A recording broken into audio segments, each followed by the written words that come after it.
এই সবেমাত্র খেলা শেষ হলো। আজকের যে খেলা ছিল অ্যাডামাস ইউনাইটেড স্পোর্টিং ক্লাবের সঙ্গে Bengal football academy I league under 14।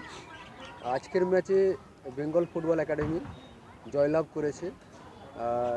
এই টিমের হেড কোচ মিস্টার শান্তনু ঠাকুরা, এবার তিনি আজকে বলবেন যে আজকে ছেলেরা কেমন খেলেছে, এই বিষয়ে আপনার কী মতামত? ছেলেরা ভালোই খেলেছে। ওরা ওদের সেরাটাই দিয়েছে, কিন্তু খেলাটা দুটো থেকে, সেই দুটোর থেকে খেলার জন্যে এটা অনেক বেড়ে গেছে।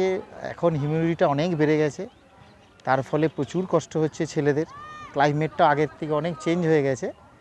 ছেলেরা চেষ্টা করেছে ওদের সেরাটা দেওয়ার, ভালোই খেলেছে। তবে ওদের আরও ভালো ভালো খেলার ক্ষমতা রয়েছে। আপনি কি মনে করেন ছেলেরা দুটো হাফ, প্রথম হাফ এবং দ্বিতীয় হাফ দুটোই তারা সমানভাবে খেলেছে, না দ্বিতীয় হাফে তারা অনেক ক্লান্ত অনুভব করেছে? ওইটাই বললাম যে ওয়েদার এমন এমন হট করে টেম্পারেচারটা বেড়ে গেছে না। যখন ফার্স্ট হাফটা খেলেছে যে ইন্টেন্সিটিতে খেলেছে, সেকেন্ড হাফে যথারীতি ইন্টেন্সিটিটা কমে গেছে। তবুও ছেলেরা চেষ্টা করেছে। যত দিন যাবে আস্তে আস্তে এটা আরও বাড়বে। আশা করি আগামী দিনে আরও ভালো খেলবে। ধন্যবাদ শান্তনুবাবুকে। আমরা এরপর কথা বলবো এই টিমেরই যে ক্যাপ্টেনের সঙ্গে।